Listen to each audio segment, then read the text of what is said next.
miles down. Tremors were felt as far away as Thailand and India. The death toll is unknown, at least 3, and many of Bagan's famous Buddhist pagodas have been damaged. Astronomers report finding what they think may be an Earth-like planet with a year that lasts just 11 days. Lots of details now. Live to CBS's Dan Raviv. In the journal Nature, a multinational team concludes that Proxima b is the closest planet that resembles ours. Not on that team, but excited Lisa Kaltenegger, director of a space institute at Cornell University, says the new discovery is too far to get there, but radio telescopes might pick up evidence of an atmosphere in which coral or tiny plants might live. We want to know whether life can start there in the first place because it's such a harsh environment, and then wherever evolution goes, evolution goes. No thought there's intelligent life there now. Reporting live, Dan Raviv, CBS News. L.A. County deputies have a multi-state bolo for a man and woman suspected of killing a woman and leaving the state with her 3 small children.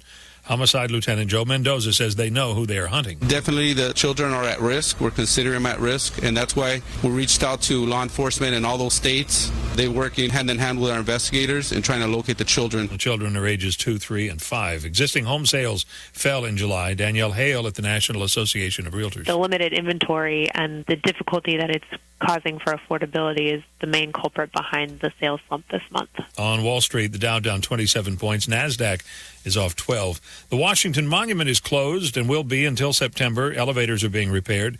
And we're told the next time it closes, it could be for 8 months to give the elevator a full overhaul. This is CBS News. You don't have to be a retail giant or government agency to be the victim of a costly data breach. If you run a website and collect customer data, your small to mid-sized business is just as likely to be targeted by hackers.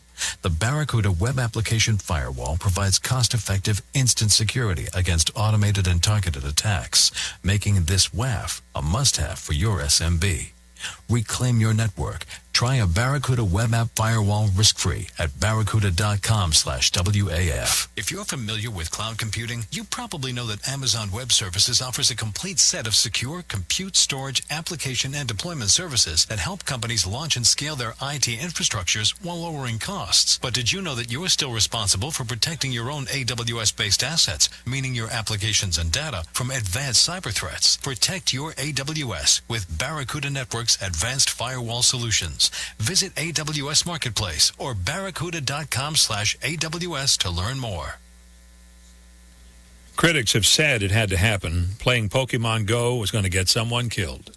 Police in the southern city of Tokushima say a 39-year-old farmer, Keiji Go, has been arrested for driving into 2 pedestrians. The suspect, who was at the wheel of a light van, said he was immersed in playing the popular game Pokemon Go and failed to see the victims crossing the street. Dozens of accidents have been blamed on Pokemon Go since its release in Japan last month, but this marks the first fatality here. Lucy Kraft, CBS News, Tokyo. The United Nations Security Council meets behind closed doors today to discuss North Korea's latest missile launch. The missile was fired from a submarine, and it flew more than 300 miles toward Japan before splashing into the sea. The UN has already told North Korea not to do that sort of thing, but Pyongyang clearly has not been listening. Harley Carnes, CBS News. Welcome, everybody, to the Raad Life, the only talk radio show that takes you along with host and age explorer Raad Ghantous on his continuing journey of discovery into life's challenges, opportunities, options, and all the latest and greatest things that come with getting older. The Raad Life is brought to you this week by Your Home for a Lifetime, a company dedicated to empowering you to stay safely, independently, and comfortably in your own home. And now here is your host, Raad Ghantous. Hey, Paul, did you know that we have Pokemon in the lobby? Yes, I've been telling everybody about that, but I don't want to. I don't let the secret out because then everybody will rush over here. Oh, so you want to hog the Pokemon theory yourself? Is that That's right. Yeah, you've been hanging around with your grandchild. You taught me. You don't give away secret Pokemon. But yes, our building. Your grandchild saying, "Don't give up secret Pokemon." Wow. Yeah. Yes. And we have what do they call it, a gym or something nearby? Isn't that another one where they're like... Wow, you're like really up to date on this. We got some I'm big stuff impressed. here. Fine. Ladies and gentlemen, baby boomers at their best.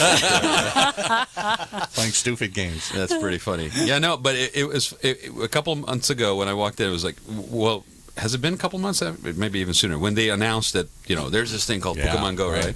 I walk into the lobby and I'm literally accosted by a Pokemon because I had to download the app. I didn't want to be left out from, my nephews telling me all kinds of stuff and not being up to date on it, not being that cool uncle. Yeah. But yeah, I was accosted by a Pokemon, and I actually told Paul when I came up here, I said, they'll let anybody in this building now, right? And so I listened to him now, like a month later or 6 weeks later, he's all like, there's a gym around the corner. Well, our new engineer, Ernie, is really into this, and he's the one that turned me onto it. And he said he likes to sit, because somehow when you come to get this Pokemon, then you can get jumped or taken or something. He waits at I don't know what kind of app he's playing. It's a trap he plays or something down there. So that's pretty funny. So anyway. And you know what else today is? This is a big day for us here at Orange County Talk Radio. Today is National Waffle Day. National Waffle Day? I make those every Sunday. Where are you? Where are We're waffles? coming over. Where are the waffles? That's why I was telling you. I expected you can still call out. Okay, so we may have to have a station meeting later. But usually an in advance note would be helpful. Yeah. Okay. National Waffle Day. I just learned this morning. Yeah, I mean, I know we've been hanging around for a year and a half, and I'm supposed to channel your deepest thoughts here, but no, it's not working, right? We need to communicate. National Waffle You want waffles, you're going to have to ask for them. So, and not to waffle anymore. Oh, look at that. That's a good say. not to waffle anymore before we introduce our guests. Okay. There's another thing happening soon this month, actually, and I cannot believe that it's been 6 years that this has been the case. And this is a pretty big deal because we say that the show is primarily senior focused or boomer focused. This aging journey. It's an aging journey, right? And one of the things that I think is interesting is I've been involved sort of in the senior industry peripheral even since 2008. And even since as recently as 2008, as a journey goes, the senior industry in Orange County has also changed. Yeah. Substantially. I think it's gotten more sophisticated. There's been more recognition of the efforts that everybody has done. And I mean, God knows, I think everybody in this room knows that, pretty much you could trip over senior agencies in Orange County. I mean, there's because you can trip over seniors, right. And many times I do. Or you get any older, you'll just trip. I'll be the trip. Right. When I was in my 20s, I'll call Steve Carpenter for you. Since I'm the aging baby boomer in the audience here, I think I'm the only one that qualifies for the aging baby boomer moniker here. Yes, you are the poster child of baby boomers. You're just for a the wannabe. Yes, you just wannabe. Yes. Anyway, I Susan, have to admit that I am officially a baby boomer. You can't be. Yes, You're on the young end of it here. I'm on the old end of it. So when you said trip, I thought, boy, did trip have a different meaning when I was 20 than it does now? yes, bash hash. The hash bash. Sorry. Yeah. A trip was something different. You missed that show. We were, I did. I'm sorry. Yeah. No, I went to the University of Michigan. They used to have a hash bash all the time. In full disclosure, yes. Okay, I just would like to just let our guests know that for a year and a half that we've been doing this show, right? Okay. Almost every single episode, yes, at some point or the other, has some turning around to become a therapy session for Paul. Okay, it's all about for me to release and to let this stuff out. So we can take care of you, Paul. Can you? Okay, all right, so.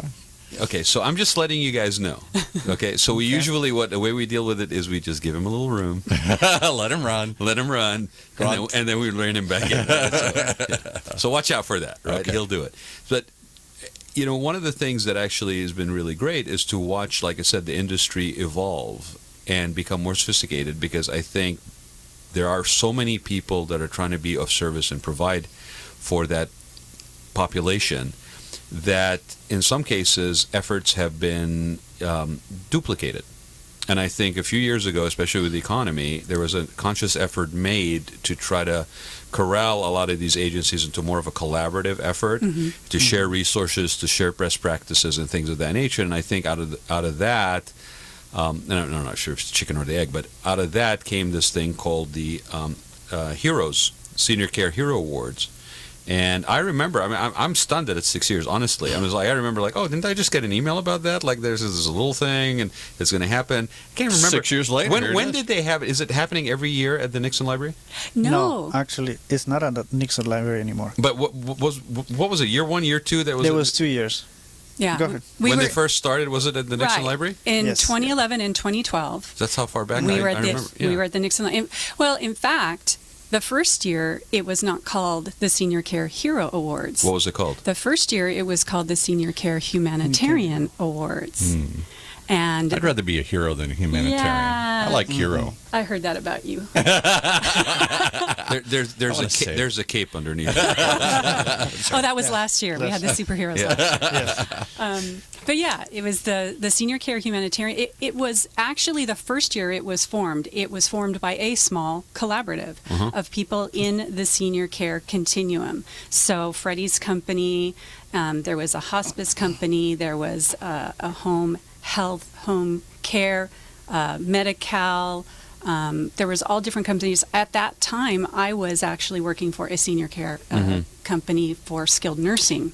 So that's Susan who's talking. So Susan, introduce yourself so people know. I hope Sure. that's not Freddie talking. That would be interesting. Yeah, I don't have the accent. That's the only way I can tell the difference. Right? Oh, okay. I'm senior director for community relations for Senior Serve. My name is Susan Papiri, and as I said, I come from the skilled nursing field. I was a business development director for a large skilled nursing company. Okay. And what does the company do that you work for? The company that I do, Senior Serve, is the #1 provider of senior nutrition and support services for Central and North Orange County. And share some of the programs too, because I Yeah. think some people may be aware of you through some of the programs that you guys Sure. offer. Yeah. Because she promised before you came here that she was going to give us some resources I that did. we would not know even exist. And that's what we've been waiting for. For a year and a half, we've been trying to get these You're resources. always looking for a handout. I'm aren't looking you? for something free here all the time. You're It's all always about looking me. for freebies. Feed the producer. You see that sign over the door? Waffles. Waffles. Okay. You got to add that to your We'll add waffles. scones. Whiskey. What is sour mash? See, it's black behind bananas, me. I didn't see it. Black bananas. Black bananas, because I'm the only one that leads them Well, at my Susan, house. start with daycare centers. Yeah. So everybody knows us from Meals on Wheels right. and Right. hot lunch programs. But what I want to talk about just specifically, briefly, is the greatest kept secret, I think, in senior care, and that is adult day health care. There's a really nasty word that we all try and avoid, and that's institutionalization. Yes. You know? And- Warehousing them. Yeah, and the thing is, coming from skilled nursing, Yeah. there is a very big need for that type of care at a certain time. But that time can be pushed off so much longer than people realize. Sure. If you utilize the other services that are available in our community. So one of them is adult day health care, and 5 days a week from 7 a.m. to 4 p.m., we have 2 centers, one in Santa Ana, one in Anaheim, and you can bring your loved one there. And they receive pretty much the same services that you receive out of skilled nursing, which is, if the doctor prescribes it, physical therapy, occupational therapy, speech, but you also get activities, socialization, which is so key. You get the correct nutrition, and you get the medications you're supposed to receive the right way on time. So all of these things are keeping these people healthy and helping the people caring for them to live better lives. Because whether you're an adult, I was going to say keeping them out of institutions. yes, whether you're an adult child taking care of a parent or you're an aged spouse, you have probably promised your loved one, I'm never going to put you in a Absolutely. home. Right. You know, but sometimes you just need to have more help. So if that aged spouse is caring for that person and then they're starting to have issues themselves because they're so overwhelmed, this is a great viable choice that they can just do 2 days a week. If they only want to just say it's a wife caring for her husband and she just needs to go get her hair done one day and go out with the girls another day, she needs that break. It's that whole, put the oxygen on first thing, take care of yourself first Yeah, before you can right. take... Well, That's a good analogy. It's like in the airplane. I never thought of that until this moment. Put your own mask on first before you can take care of somebody else. Rod said this would come around to my life, so here's my little pitch right now. You're early. I'm early. I'm a little early today. Obviously, as I've said in the show a number of times, both my parents passed away a number of years ago. And before they did, my dad became a full-time caregiver to my mom, who had Parkinson's disease. And watching him lovingly try and take care of her as she deteriorated and got worse and worse and worse, couldn't get out of a wheelchair, couldn't feed herself, couldn't go to the bathroom, couldn't do anything, fell all the time, depressed, down, whatever, all these things that accompanied this slow demise. And he needed a respite. He needed a break. And he felt so guilty he wanted to go play golf or do something that somehow he was letting her down. So he tried to bring in a nurse or two just to sit there. And that was horrible because the nurse just sat there and watched TV. And my dad is like, one, I'm paying for this. This is ridiculous. And two, she's not doing anything. And three, my mother feels even worse. Like, oh, great, I just have to have a watcher or something here. All of it was terrible. Had there been a program out in Palm Springs that they knew of, what a wonderful idea to be able to take a break, because it is demanding to take care of a loved one, particularly if you're old too. Well, here's the funny thing, right? We have no issue at all. Nobody even blinks an eye when you talk about childcare. None. That's true. And that's our point. Yes. It's not even an issue, right? I mean, Right. you're not a bad at parent. childcare. Yeah, You're right. not a bad parent. You go on with your life. You have a productive work life. You whether you're dropping off the child at a parent or actually at childcare, right? And it's so accepted. So my question to you, Susan, is what is it? Is it a mental block that we have? Is it a Lack of awareness that this exists, maybe? overly self-consciousness about it? I mean, why is it such a difference when it comes to somebody who's a senior? Well, first of all, or an elderly even. Because you're dealing with somebody who themselves can say, hey, I'm an adult, I'm your husband, I'm your dad. Right. You can't tell me what to do. With a child, you can tell them what to do. Right. sort Sorry, you're of. going to do this. So that's one thing. But the other thing is there's a lot of guilt that's associated with The person dropping that, them off. I'm not doing what I'm supposed. I'm not being a good I spouse. can't I'm handle not it. being. Yes, I'm right. not being a good daughter. This is saying I can't handle, or I'm letting them do. I just have a really quick, funny little story to tell you. We had a daughter who finally, she'd been there a few times. We called her back a few times. She finally said, "Yeah, I'm going to try this. I'm going to bring mom here." So she was bringing mom here, and we let them for like the first 3 days, if that caregiver wants to kind of hang out for a little while, just so that they feel comfortable and they can see what's going on. We let them do that. And then it's like kindergarten, after that it's like bye. Okay, bye, Mom. Yeah. So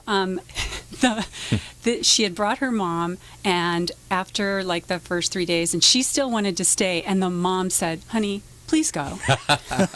Please go. You can go. I have my permission to go. Because she was having a blast. She was meeting new friends. She was doing activities. And that's the other part of it, too, that we talk about all the time in the show. Now I'm going through it with my 92-year-old maiden aunt who lives by herself out in Palm Springs. Moved out there to be with my parents thinking she'd die first, and they did. And now she's all alone in a little apartment.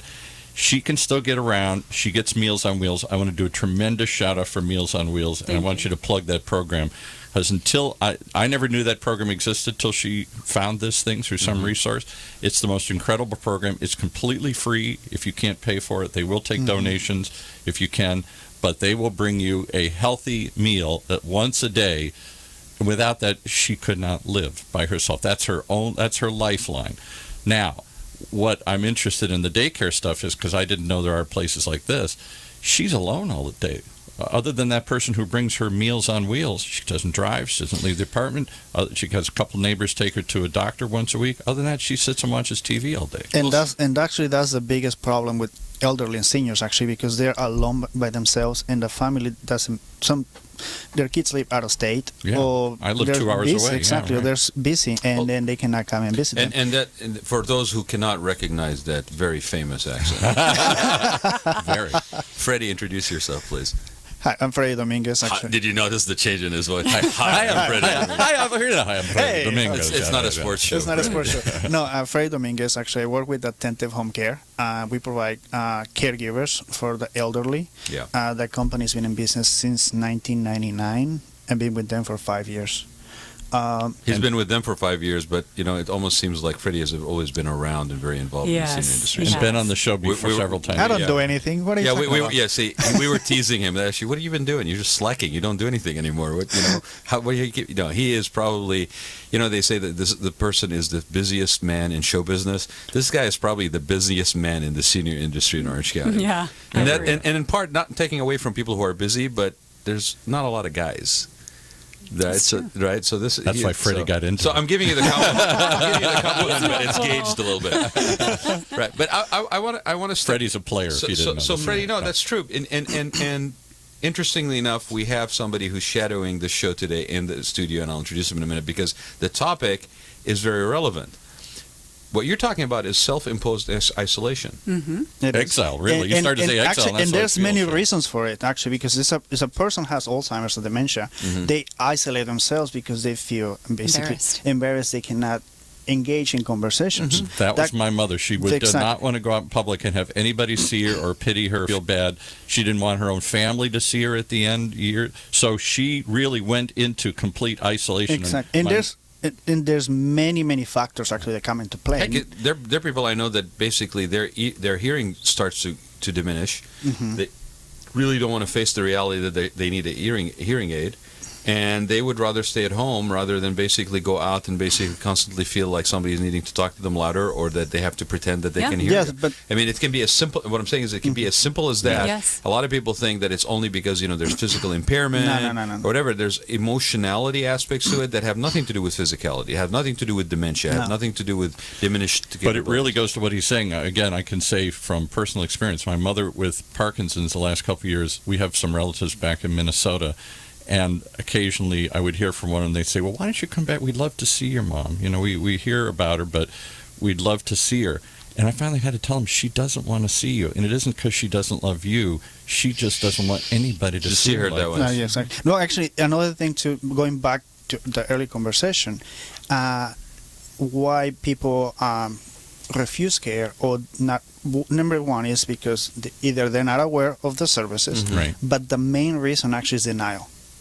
They are in denial. They said, no, I'm not old. I don't need anybody to help me. I don't need a caregiver. I don't need your help. I don't need your advice. I know better. So they are taking care of myself my whole life. Exactly. And that's the biggest mistake, the biggest problem, until they realize what they were missing and all the help that they could have gotten. But after, they're like, oh my God, thank you very much, that was amazing. Like all the help, let's say the respite care, from the caregiver perspective, also because a caregiver cannot be there 24 hours. Or the senior realizing that if they live by themselves, how much. But I think if I had any qualms with how we provide senior services, is that we don't really educate early enough. Yes, and we're really trying to do that. It's a reactive versus a proactive process. You only think about it when you have to. Nobody faces it until then. And that's part of what Freddie was saying is the fact that there is a denial, there is a pride, there is a big fear. You see somebody who's declining and you're like, oh my gosh, is that going to happen to me? What's going to happen then? So it is unfortunately a very human thing to just say, I'm not going to think about that. I'm not going to deal with that until I have to. I'll share this though, Susan. I mean, and this is just on purpose. I'm taking it out of the human equation. I'm putting it on something that's symbolically different. I'm president of San Clemente Historical Society. We have 200 buildings that are old, that are historically listed in San Clemente. An odd situation in Orange County to have that and not have it be on some heritage park with a fence around that says, buy a ticket and go into history land, right? But here's the thing. Proactive and celebrate instead of reactive and save is a huge, it sounds very simple, right? But it's such a game changer if your approach is that. That's why I'm really thrilled about the awards, because it actually is celebrating.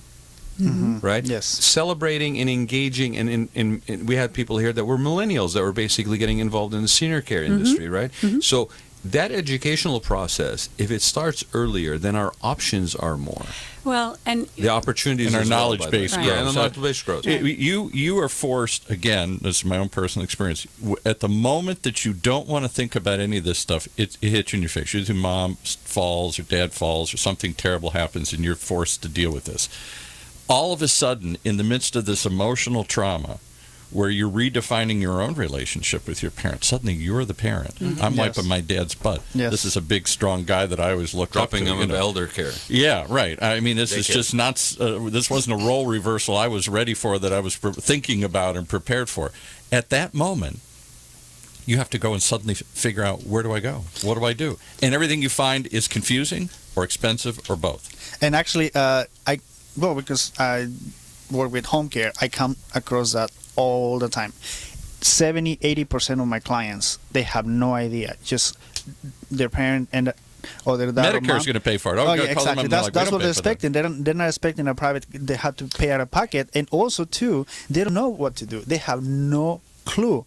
And then the mom, they wait also to the last minute. Yeah. 2 days before, 3 days before discharge, and they're like, "Oh, I need to do this, I need to do that," and they're all in chaos. You know, when we started this show about a year and a half ago, we had no clue what we were doing, honestly, right? And we Can you tell? and yes, it You're still there. It may sound like we don't know what we're doing. Still show? But yeah, a year and a half later. But it was interesting because I remember when I told Paul, I said, the one thing I don't want to do is have a conversation with somebody for an hour about incontinence and adult diapers, right? But what has come out of it is, and I think it's out of a sort of organic need, is that we don't have these conversations. We don't talk about this stuff. People don't want to talk up to somebody, whether you're a financial planner or whatever. I don't want to talk to you about the fact that there's an end of life situation that nobody's getting out alive. I don't really want to talk about that. And then add to that complexity that you live in an environment where everything around you is young and nobody gets older. We don't do seasons in California. Yeah. You know, there's no change that happens here. Otherwise, We blow up old buildings and we just replace them. There's nothing old here. I Right. think the encouraging thing is that whenever somebody engages in this conversation on whatever level, whether it's preventing elder abuse, whether it's serving the community, it actually is very empowering. I was just going to say that, Paul, and to that point specifically. I'm Paul, but excuse he's me, right. That's okay. Rod. To that point. Did you see the look on his face when you called him Paul? It was Yeah, like, I wow. did see that. Oh, my God! But He was like, you're the first one that said hi to me. So there you go.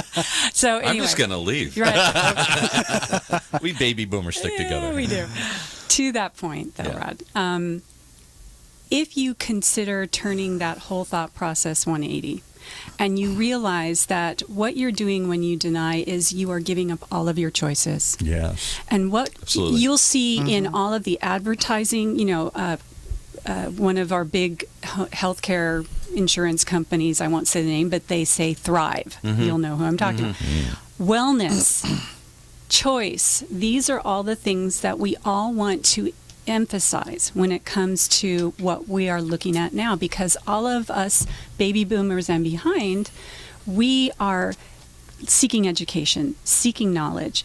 We don't know what we don't know, though. So, where do we seek it? That's where our industry has to really step up and start talking less about the incontinence products and more about the Why are you looking resources. at me, Rod, when she says that? I wasn't going to say anything. I'm starting to see those cargo shorts that I don't like, to be honest. They got a lot of pockets. Now I understand why they have a lot of pockets. Yeah. But, the resources, the choices, from things like doing an advance directive and stating everything you want to have happen so your kids don't have to fight about it when you can't speak about it, down to what kind of care. If this happens, it's okay for you to look for a place like X for me. Boy, that releases a lot of guilt for that child or that spouse. So these are the things that we need to talk about. These are the things we need to educate. The things that Freddie's services, when you can get somebody that can come into your home if you've got somebody who absolutely refuses to go out, and there are many who do. So you have to deal with that, but still get them the care. The things that we do. You were talking, Paul, about Meals on Wheels. Fantastic program. And It's more than a meal, because what happens, that meal doesn't just get shipped to you, it's Right. delivered to Right. you. Yes. Right. So There's a human contact. there's that a comes with- person there that volunteer. is socializing, once a day, 5 days a week. Mm-hmm. Making sure you're alive. My aunt looks forward to that gentleman who brings the meal every day. And sometimes that person is the only person that they see. Yeah. And that's Yeah. a That's big, my aunt. That's the only yes. person she'll see for days. And is even Meals more on than the Wheels. socialization, we have had drivers who have literally been the difference between life and life death. and death with that person. Mm-hmm. Yeah, yeah. Because they're knocking, nobody's answering, they keep knocking, they might hear a voice, or they'll let our case managers know, because every person that's part of our Meals on Wheels program has a case manager. Tell us about the Meals on Wheels program just quickly. And I know we've got a lot of things Yeah, to talk and about. but just specifically, I don't think who people- administers it? How does this? Is this a federally supported program? I think, or Partially. Yeah. Yeah. But Susan, also I think, and it's worth repeating, we've had it discussed before on the show, is just how many people you guys Oh, yeah. actually help. I mean, I don't think Serve. people have any clue. Yeah. Well, for our program, for Senior Serve, we serve 900 people a day. A day in Orange County here. Orange County. Yeah. Wow. Affluent, upscale, happy, young Orange County. There's 900 people a day. This is their only lifeline that keeps them alive. Yeah. Yes. We have a hot lunch program that serves many more. So we're serving about 2,000 people, 2,000 meals a day. Wow. And Yeah. so give us some statistics, like how many meals did you guys serve last year? We Roughly. so last year we served almost 1 million. Wow. A million meals. And there's no cost for it. You give what you can. Exactly. This is not an So how is that program funded? So we do receive some federal funding, some state funding. We even get what's called CDGB funding from certain cities and so forth. So we get different funding. But you know what? Mostly we rely upon grants, personal donors, people who just have a heart for seniors and don't want to see them eating dog food, and our main event, our fundraiser. And this is not an Hero organ. Works. This is not. I mean, this is one of the programs that Senior Serve does, but this is an organization that has its heritage going back. 50 years years. next year, guys. 50 years. And actually, they not only do the Meals on Wheels, Yeah. the daycare centers, but they also have case managers that basically, and they provide also home care for seniors. Somebody to come in once every 2 weeks or once We a month. contract with Contract people other like Freddie companies. to do that. So that way they can take care of those seniors, as well as the case management. Do you act managers. as an my aunt just had somebody call her up out of the blue, and there's some pilot program that it was somehow part of Obamacare, and the idea was that somebody coordinates care between all her different physicians, because she goes to her doctor and he gives her a pill, and she goes to another specialist, he gives her a pill, and they never think about, do these two really work together? Nobody ever. There's supposed to be a primary caregiver who's supposed to be that kind of gatekeeper, but it really doesn't happen. And my mother's case, she got up to like 10, 12, 15 pills. And we started saying, this is crazy. She's drugged out all day. Somebody's got to look at this and decide, is this... Exactly. That's why they need to have a case manager. And also, too, actually, the Obamacare and the healthcare industry, Medicare in general, is moving more towards avoiding readmissions. Yes. Hospitals are very, very Don't they even get proactive on it right penalized now. or something? Yes, if they you get- Yeah, they do Finally, they're starting to get really serious because they get penalized for every patient. Now they have basically for readmission. for readmissions. Yes, for readmissions. Now they have basically that 30-day readmissions or 90 days for a hip and knee, and eventually the readmissions actually next year and the following year is not going to be 30 days anymore. It's going to be 90 days. So, But there's clever games around them. My aunt has fallen a number of times. She was in the hospital, and then she fell again within that 90-day period. Yep. They did not admit her into exactly. emergency. They Yes. kept her under observation That's- overnight. Exactly. And then sent her home. So then I thought, why did they do this? And because they don't get penalized. Exactly, they don't get they get technicality of around it it. actually admitting her. So now the whole focus is to get the seniors and basically after surgery right away to the house. Home healths and skilled nursing facilities are going to be penalized as well. So it is a Starting in big change. 2017. Yeah, it's a big change coming up for the whole Penalized if you seniors. come back? Is that if Yes, they release you yes. and you come back? Yeah, Yes. because it's basically a performance-based. Yes. Or at least the idea is that it's performance-based. If you've taken care of that person, Exactly. why are they being readmitted? Because the old thing was, once you left the hospital, we gave you all your resources, go. Yes. Because if you come back, well, we get to charge Medicare again. They And- didn't care. They didn't care. Actually, it was from a about- financial business plan. It was beneficial Right. for them for you to come back often as Exactly. your Rotating, repeat client. Exactly. Right. And can I just share with you one of the other things that was the biggest shock to me as I started dealing with all of this? Under trauma, always. Mom's in the hospital, dad's in the hospital, my aunt's in the hospital, and suddenly they're saying they're going to leave. And I'm like, how can they leave? They can't walk. They can't do this. Well, they've medically got, I mean, on the one hand, Medicare wants to push you out of the hospital because they want to cut costs, too. They don't want you to stay in there for a long period of time.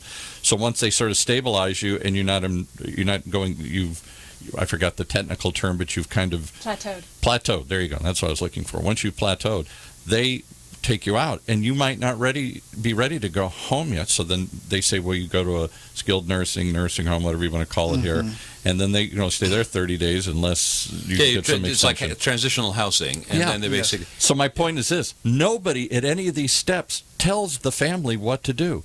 They give you a couple of options, and they say, it's not up to us to pick or choose or whatever. We're not going to tell you. And you say, well, what would you do if this was your mother or loved one? Oh, no, I can't address that here. Go figure it out. And you're like, go figure it out? I don't even know what I'm trying to figure out here. Sure, I deal with this every day. I mean, right. I'm an expert at this. Yeah, right. Exactly. Well, and very, very, very frustrating. From the design side of things, it always was very strange to get those calls, and somebody says, well, we're discharging somebody in 10 days, so you need to basically retrofit their house. Yeah. For 10 days, that's a long time. In 2 days, or a week, right? And it actually kept getting shorter. But the point is this: when you're reactively doing something like this is a person that just basically suffered a major emotional, traumatic, life-changing activity, and they've had a stroke or hopefully something. they haven't been coming back over and over and over to the hospital, right? But they're not being released. So while they are in this most vulnerable of states recovering, you're about to go into their house, their safe haven, and basically butcher the heck out of their bathrooms and butcher the heck out of their kitchen, or whatever you need to do to put in these life-sustaining things, grab bars, things like that. Remove the threshold. So now they're going to be released into a house that's also damaged. Yeah. But yet it could have easily proactively been planned better had somebody actually risked having a conversation that was uncomfortable with somebody, right? And so I think it's interesting that whether it's generational, that it's the boomers, it's not the sort of the World War II generation or older, it's the younger people that maybe are a little bit more open to seeking information, having conversations like this. It could also be the way that we went through economically, where families came together out of financial necessity, and there's sort of a reconnection with generational, But let me ask you a question. That we are more receptive as a society. We're overdue to take a break, but let me ask you one question before we go to the break, and then we'll come back and finish talking about the awards and all the other things here. I wonder if the boomers are any better prepared for what's coming than our parents are. And I'll say it for this way. My parents were planners. They were World War II, Depression era. They planned their retirement. They planned everything. What they didn't plan for was to live as long as they did. Yes, that's correct. So they started running out of money and running out of... My dad thought if he could live to be 70, that would be a long time. He lived to be 92. So he wasn't prepared for that other 22 years. You better plan, Paul. Better plan. Now, I'm a baby boomer, and we're in denial. I'm the Peter Pan generation. I'm never going to get old, right? Yep. And so I don't hear anybody. We're financially unprepared. We are mentally unprepared for taking care of our parents and the role mommy and daddy. And now I'm going to be the person providing care. And I don't hear anybody in my circle of friends ever want to talk about any of this stuff. When I started going through it, they didn't want to hear about it. Right, but there's an aspect, there's a baby boomer generation that you're missing, and maybe it's because you're getting older. Probably. And you're kind of giving up. Yeah, maybe, right? I mean, it's actually kind of funny. We've gotten more jaded as we've done this show, because when we first started doing the show, baby boomers are going to change the world. Everything is going to all change. And then the last couple of months, we've kind of been really down on the baby boomers. Baby boomers, they don't know any better than their parents, right? It's going to be the same. But I'll tell you something about baby boomers that, from my perspective, watching you guys, okay? As a wannabe. Is as a wannabe, okay? I mean, there's a reason why I'm a wannabe, right? If you guys had nothing to offer, I wouldn't want to be, right? So, but I will say this: you're also very innovative. Yes. And so you have been quote unquote flying by the seat of your pants for your whole lives, right? Amen. Every phase of life. Yeah. And I think what you're maybe lacking in organized planning, Right. okay, you make up for in spades with creative, out of the box, innovative approaches, because you are not limited. You don't have the restrictions of saying, this is the box that I was told and I accepted I have to play in. Yes. They're not gonna heck with the box. I'm gonna go make a circle over there. I'm not going to listen to my Right. doctor. I'm going to go do research it myself. I'm not going to take what everybody says. I'm not going to accept when you say no. I think baby boomers honestly very much exemplify the old saying about, necessity is the mother of invention. Because if you really look back at a lot of the stuff that where the society had, when you're getting old, you're getting so many kids born, and then diapers and all that stuff we talk about that was a result of the boom. Right. But when you got engaged in living and society every step of the way, whether it's technology, whether whatever, we changed what it was to be a teenager. Really We changed what it was to be a hippie. We went from hippies to yuppies. We went from one extreme to the other extreme. We've redefined every stage of life. So I the think assumption you will do so here too. But I think there will be a certain benefit of the seasoning as well. That it won't be just relevant to me benefiting from it. It will be also where this is a legacy that continues. That we have shifted the narrative now on senior and aging. Before we go to the break, though, would you guys both give the websites for your for Senior Serve and stuff, Susan? Go ahead. For Senior Serve itself, it's just Senior Serve without the E at the end. .org. And then, Freddie, would you give yours for? Because we're baby boomers, we have to be different. We can't put an E at the end there. Right? For my company, it's AttentiveHomeCare.com. Okay, go ahead, Cranky. Take us to a break. Attentive with 3 T's. No. 10 T's. If you are like the majority of Americans, you want to continue living in a familiar environment throughout your maturing years. In fact, according to many surveys, 82% of homeowners overwhelmingly prefer to age in place, which means living in their current homes safely, independently, and comfortably, regardless of age or ability level. With over 30 years of combined experience in residential, commercial, hospitality, and destination resorts fields, Your Home for a Lifetime is a company dedicated to empowering you to maintain your quality of life and independence by helping you make your house your home for a lifetime. Do you want to reorganize or remodel your home? Do you want to add a full bathroom and possibly a bedroom on the main floor? Are you looking to make your kitchen more functional? Is an aging parent moving in, or your child is moving out, or even moving back in?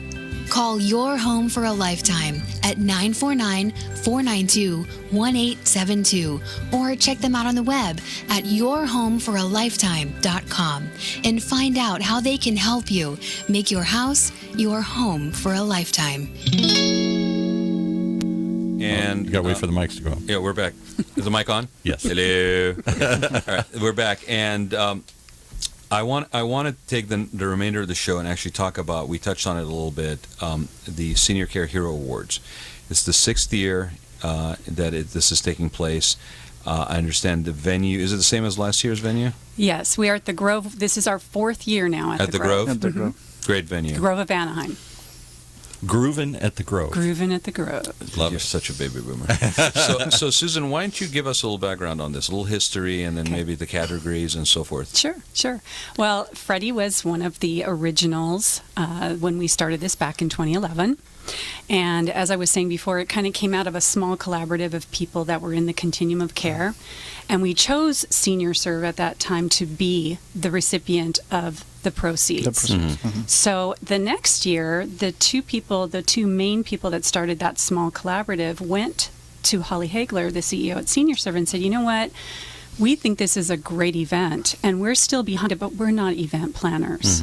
And our small collaborative was kind of being absorbed into this larger one. So they asked if Senior Serve would like to kind of just take it over as their fundraiser, and Holly said, absolutely. So they changed it to Senior Care Hero Awards. We went online with it, because that first year, oh my gosh, Freddie, you remember it was all paper. The first year it was all paper. Actually, I was until like 2:00 in the morning doing the program. It was crazy. Freddie, if it's okay, whatever you're comfortable sharing with this, but would you give a plug for some of those people that actually innovated this, brought it? Yeah, who put this together in at the beginning? Give us some names. We know you forget some of them. Actually, you know what? I'm really bad with names. How about Susan? Okay. Who was part of that? I'm going to say that our two founders, Yeah. the ones that we recognize as our founders, is Ed Schrum with Care Choices and Wanda Crow with Horizon Support Services. They really were the people that spearheaded this. Yeah. The rest of us, some of them are still on our council. We have, Freddie, myself, Debbie Ricker, who was an occupational therapist with the same company I was with, and now has her own company. And what's the council? What's the name of the council? This is the Council of Advisors for Senior Care Hero. Yeah. So basically, the committee that puts this on. So Susan or Freddie, either one of you wants to take the question. What was the intention? So intentionally, what we initially wanted to do is get the word of our collaborative out. So we thought, hey, we'll have this event, and then coming from skilled nursing, I said, I really want to see us do something that honors people, especially those caregivers. They do the most for the least money and work the hardest. And in many cases, not really celebrated. Right. Exactly. And then at the beginning, it was kind of going towards the caregivers, but after many conversations figuring out, then we basically develop different categories. Yes. Yeah. So now it basically for the 6 years. So what are the categories? So the categories are we actually a few years after we started began having People's Choice categories. Those are non-professional. When I say non-professional, I mean not in the medical field. Right. And we have veteran, volunteer, senior, and family caregiver. Now, those People's Choice categories are decided, the recipient is decided specifically by just the public vote. You can vote once a day, every day on the site. Now, the professional categories, caregiver, social worker, nurse, physician, executive director, and then there's kind of that other category that carries everything else, and it's called the senior care professional. Senior care professional. And in fact, I have to say, Freddie is one of the nominees in that. That's very right. well, very well deserved. And so, do you have to be a professional to vote in those professional categories? You don't have to be a professional to vote in any category. And actually, you don't have to be a professional to nominate anybody as well. Anybody can nominate anybody. And the issue that we come across is that so many people do so much for the elderly community, and they're not recognized at all. Not even by the employer, nobody. Right. And those people are so humble. Actually, when you go nominate, they're not even doing it for the recognition in any shape or form. They're doing it to give and be of service. Exactly. So we really need to everyone go out there and figure out who those people are and recognize them. Everybody has a hero. The thing is, take 15-20 minutes of your day. It's worth it to honor that person. You have no idea what you're doing for that person. I'm going to tell a really quick story. Sure. One of the nurses that is nominated this year, we just were at a collaborative meeting with her. She shared with the crowd, she said, I've been doing this for 15 years. She said, people don't think about the really nitty gritty stuff that nurses do. She said, I've been on top of a gurney giving compressions to somebody's chest with blood splattering in my face. I've stuck my finger in a bullet hole. And she was just graphically saying all the things she's done. And she said, in my 15 years, I've been thanked 3 times. Wow. And she was actually, we were there and she was so honored. Actually, I even recorded a video of her saying all of this. Let me share with you guys something. I started a foundation in San Clemente a number of years ago, and we put out a proclamation of distinction. And it was basically the language, and I can't remember it exactly, but something about, no difference than a tree that just happens to be there providing shade. It doesn't do it to be recognized. It's just something that it does, right? And it was fascinating. We gave that proclamation of distinction to a number of people. A few of them have been extremely involved in giving in the community, right? And yet, it was mind-blowing how that those people had never been recognized. And like you said, they don't do it for recognition. Right. But if we do this, if we join together and all do this, we are elevating everyone in the field that are doing things above and beyond for the senior industry, or as seniors, so that we can show people, senior isn't a dirty word. Well, it goes back to what we were talking about, Susan, which is that the narrative on this topic needs to be something that's celebratory versus something we avoid until we have no other choice but to face it. Right. Okay. Right. Because then it's something that's embraceable. That's something that we can be proud of. It's something that will basically, as simple as draw people to it in order to be providers or what have you. Versus, oh my God, I got no other choice but to basically be involved. Yeah, and also to Go ahead. actually, also to by nominating those people, number one, you're recognizing those people, and by the more people you nominate, the bigger the event it gets, and the bigger the Hero Awards gets, the more money we're able to raise for Meals on Wheels, Senior Serve, Absolutely. And that is the other piece. So, Right. I mean, let's be also sort of very real about it, right? There is a monetized reason. Well, That's right. Because we get sponsors. Yeah. Basically, the caregiver it's doesn't absolutely- cost anything. The person that gets nominated doesn't cost them anything. Right. We bring him to the show, all the finalists, actually. We give them 2 tickets to come and attend. Yeah. But at the end of the day, we did do this fundraiser to raise money for Senior Serve. Valuable. I think service. don't you think they need to add a category about media? I was going to suggest maybe we should do one for radio show, best radio show that All right, then, highlights us. all right, then you need to actually. You fit into that other category. I've always been one of those others. If I had a dime for every time somebody told me that during my life. Okay, actually, but bribes don't count Don't here, work? so don't Okay, work. all right. So I'm don't keeping even my don't dime. even I'm go not there. giving you my dime. I do want to say too, it literally is like the Academy Awards. Yeah. You come there and the spotlights are going. The red and carpet, The red carpet Yes, is there. it There's paparazzi. There's a step and repeat background where you get your professional picture done. There's entertainment. There are little video vignettes, and there's an explanation of what Senior Serve does and what it means to the And for people. those watching the live stream, we're going to hold up the book. Yeah, Susan, would you hold up your award because Hold it up to the camera. It has your name Oh, on it. yeah. So that camera right there. And Chief carries this with her in her purse In my at purse. all times. All Let me see times. that for a second. Okay, would you get that close to the camera, Freddie? Let There you people go. look at the plaque. And That's it on is Just get it's it close a to the heavy, lens. substantial award. Okay. Yeah. So It is gold. It is gold plated. No, I expected you to have theme music when she picked up her award, Paul. So I you should got to have. work on I'm your sorry. timing a little bit. yeah, Paul, no singing, no nothing. Would you Come on. like to give a speech for? There they are. It is actually. It actually does have her name on it. Okay. And Oh, it she says- brought her own. Or I thought Yeah. this was now I get why she's been carrying it all the Of time. course, she has to brag about Oh, I thought this That's was just why. a You wear generic this around one. your neck, Paul. It's too heavy. Oh, It I want to actually- thank it the actually- Academy for. Do you mind? It's Senior Serve Superhero. Very nice. It came with a cape or no? I don't wear it anymore. Oh, I just like keep it that. in the closet. 2012 Senior Care Hero Awards. That's wonderful, Susan. Yeah. Thank you for bringing That's that. great. Sharing That really is. That Yeah. was before I worked. I work for In fact, they asked me if I wanted to come on board Right. after this. Right. As an employee, of course, I would not ever Of course. have gotten or Right. accepted that. That's when I was still doing this as a volunteer. I Right. want everybody to know. So, but as far as the awards go, I tell everybody this. You come to that, you've got the people that are nominated, their pictures go up, then the recipient of the professional categories are announced that night. They don't know who is going to be winning or receiving that award.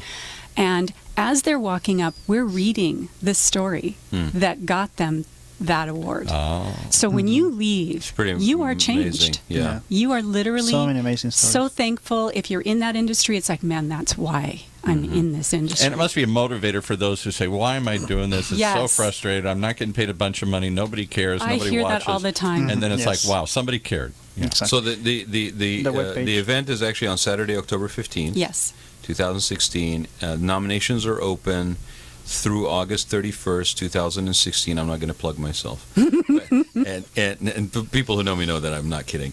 Sponsorship available at seniorcareheroawards.org. And again, you should check out the website. Go nominate people that you think have not, deserve to be recognized. In Somebody this. that you came across over the past year who helped your loved one in a situation where they were vulnerable. Well, and celebrate our champion heroes. It says someone you know, a doctor, caregiver, or neighbor, is making a difference in the lives of seniors. Honor them at the 6th annual gala. And the only thing that I don't see on here, what you mentioned, is that it actually takes place at the Grove. It does. And actually, basically just go nominate as many people as you can. Yeah, go online. And then buy tickets. SeniorCareHeroAwards.org. Then buy tickets and support it and go do because the money all goes for a wonderful cause, Meals on Wheels and adult daycare and other things like that. If you have any questions, also you can also go to the website or contact Susan or myself. And the website is? www.seniorcareheroawards.org. Hero singular, awards.org. Yeah. Yes. And how can people reach you guys other than that? If they have any questions or... You can reach me at 714-229-5284. That's my direct line at Senior Serve. And Freddie? And you can reach me at 562-489-6550. And Paul wrote down the number. I think he's going to be calling you anyway. I'm hoping for because he's going to nominate you. I think No. I'm going to nominate Rod. No, don't. But that's really very cool, and I appreciate you coming and sharing. Thank you for having us. It's been really great. You guys are welcome anytime. And come back after the award. Tell us who won. Yeah, I encourage everybody to basically check this thing out. It's pretty amazing, and it's just growing. So if you're not aware of this, you really should be aware of it. If you have any questions for Susan or Freddie, the information, they've just given it. If you're listening to this podcast, or you can always reach me at Raad, R-A-A-D, Ghantous, G-H-A-N-T-O-U-S, at gmail.com. Or you can call me on my cell, 949-212-8299, or reach us at the octalkradio.net website. We will be more than happy to connect you guys with whoever is our guest on the show, and especially these two amazing people. So, Paul, anything else from you before we call it a day? That's it. Got to do it. Thanks for coming, and we'll have to show up and see if we can capture some footage there. That'd be great. That would be great. All right. Thanks, guys. Thank you. Thank you. You have been listening to the Raad Life radio show with your host and age explorer, Raad Ghantous, brought to you on the one and only octalkradio.net. Join us again next week as we continue our journey of discovery into life's challenges, opportunities, options, and all the latest and greatest things that come with getting older. Let's face it, not all company challenges are the same, which is why strategic market intelligence can help identify the actionable information you need to be more competitive. Gain a better understanding of your brand, competition, best prospects, or new product opportunities to generate greater revenues in 2015. Call 949-357-9547 or visit www.strategicmarketintelligence.com. Are you ready to tap into the power of social media to promote your business? It's easy to get social with Turn Up the Volume, the award-winning social media marketing professionals who know how to get results, drive web traffic, boost sales, get social.